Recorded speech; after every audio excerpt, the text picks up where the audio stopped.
Hello everyone, welcome back.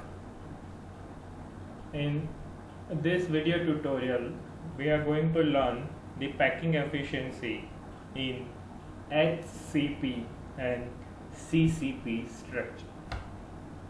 Now, before proceeding, let me show you what is HCP and CCP structure. I hope you have already watched previous videos and you know that we have learned under the title cubic close packed structure. We have two types of arrangements of the constituent particles, that is, one is same type AAA, where you can join the coordination constituent particles to get the square close packing. Three-dimensional will give rise to the cubic close packing, and similarly if there is a AB type of arrangement of the constituent particles where the second line above the first line gets arranged and first line constituent particle gets arranged under the depression of the second line, it will give rise to the hexagonal close pack. So this is what you have already learned. So now moving further, both these types of close packing, that is HCP and CCP, are equally efficient, and let us now calculate the efficiency of packing. I again want to recall what is packing efficiency. It is the percentage of the total space filled by the constituent particle. That if you have a box and if you want to fill it with lemon, so how many maximum numbers of lemon you can accommodate in that box, that will tell you the packing efficiency of that particular box. In a very simple way, if you correlate this, you can say that if you have a three-dimensional structure of crystal, any crystal, and if you want to arrange the constituent particles, the maximum number of the constituent particles which get arranged in the three-dimensional structure is given by the packing efficiency. Now look at this figure 1.2. It's a cubic close packing. Of other side I am not provided with this here for the sake of clarity.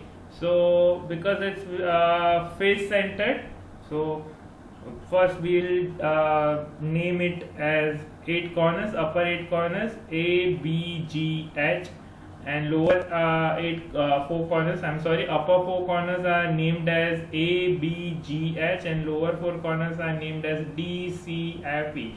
So in face centered, you know that all the 8 corners are occupied and the 6 faces are occupied. Now for the sake of clarity and for the sake of calculation, we are taking only one side. Okay, so you can give any of the name like A, B, C, D, E, F, G, H, any other number you can name you can use. Now see here all edges, this, if you see, I am talking about these edges which are mutually perpendicular, they are actually A. But when you are talking about this diagonal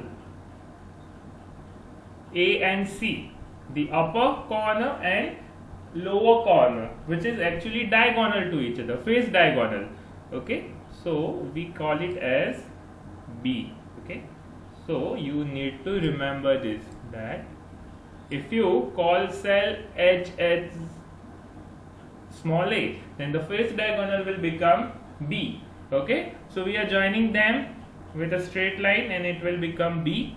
Now applying the Pythagoras in this triangle ABC, the Pythagoras theorem says AC square is equals to in this trigonal ABC, so AC square is equals to AB square plus BC square. Okay, but already you know that this diagonal is AC is equals to B. Okay, so it will become B square is equals to what? AB square plus BC square. Now you know this AB is edge length and that is A, okay, and again this BC is also a edge length which is also equals to A. So shall I write this A?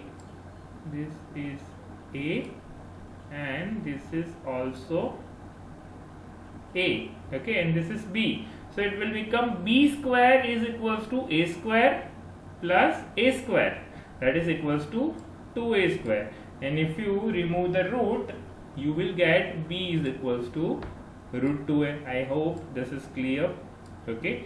Again I am taking a cell edge length, that is A, because it is a cube and cube has same length, width and height, so all the edges are same A, cell edges, and because it's a FCC structure, HCP and CCP comes under the face centered cubic cell. So if you join the face diagonal can be joined. Why you need to take the diagonal line? Because you wanted to have the contribution of both the corners and also as well as the face, any of the faces.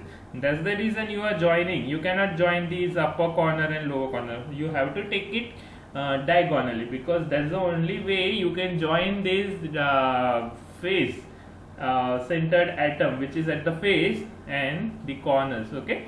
So that's the reason we are joining them with the diagonal. So AC is equals to B, okay, is it clear? And then I'm applying the Pythagoras theorem in triangle ABC. It will say B square is equals to 2A square, and that's it will give B is equals to root 2A. Now let us find the radius R, okay.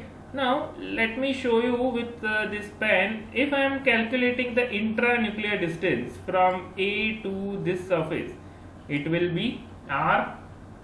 Then again, because it's B, from this surface to this surface it will become 2R, because it's a diameter. Its diameter is 2 into radius, you know that, okay. And again this is R. So if you sum up all this A to C internuclear distance, it will become 4R. So shall I write this B is equals to 4R? So I'll put B is equals to 4R and 4R is equals to root 2A. So if I make A as a subject of my formula, A is equals to 4R by root 2 and 4 is equals to what? 2 into 2 upon root 2. So root 2 will get cancelled, and what you are going to have? You are going to have A is equals to 2 root 2 R. I'm sorry, you will going to have this formula A is equals to 2 root 2 R. Okay, I hope this is also clear how we have calculated the internuclear distance. First, what we have done, we have calculated the diagonal contribution, and then we have find out the value of diagonal line, that is 4R. Then we have substituted. So this is a relation where you get the idea which relates the formula of cell edge length with radius. Now we know that each cell in the CCP has 4 spheres. How 4 spheres? You know that 8 into 1 by 8, the contribution of corners, that is 1. And if you recall phases are contributing to 1 by 2, that is 6 phases, 6 walls. How 6 walls? 4 walls of your rooms, upper and lower, this ceiling and land, okay. So 6 into 1 by 2, that will become 3. So 1 plus 3 equals to 4. Just wanted to recall this table where you have learned this face centered FCC will have the total number of atom present equals to 4. Now coming back to our topic, the total volume of 4 sphere equals to what? The volume of one sphere equals to 4 by 3 pi r cube. If you multiply it with 4, because the 4 number of atoms are present, it will be 4 into 4 by 3 pi r cube. Okay, and volume of the cube is equals to a cube, and a cube is equals to what? 2 root 2 r cube. Okay, this value came from this. Okay, so a cube is equals to what? 2 root 2 whole cube. So it is 2 root 2 r whole cube. Okay, now again using the formula for packing efficiency. Packing efficiency is defined as the volume occupied by the 4 sphere in the unit cell.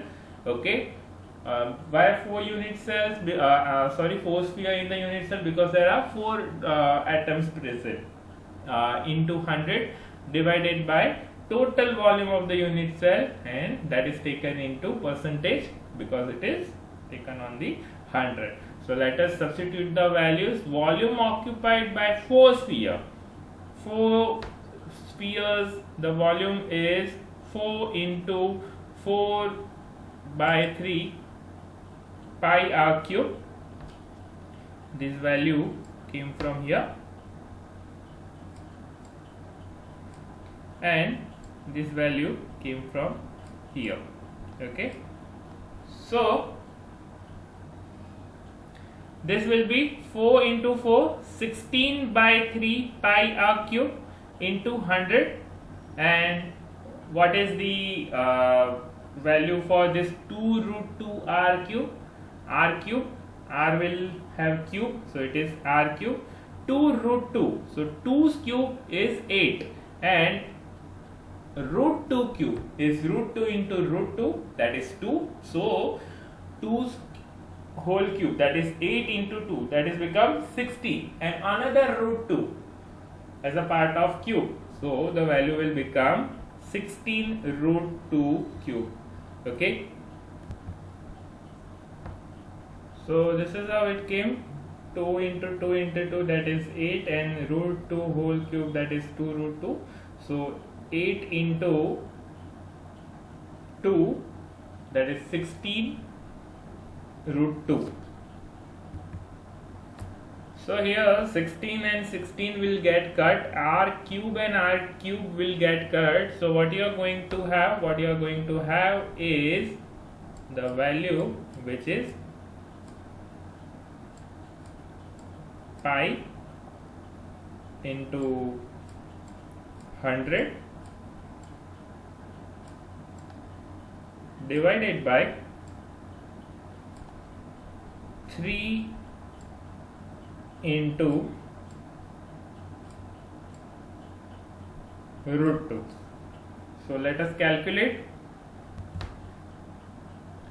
Pi has value 3.14 into 100 divided by 3 divided by root 2 has value 1.414, and that is 74.02. So this is how the answer came, 74.02.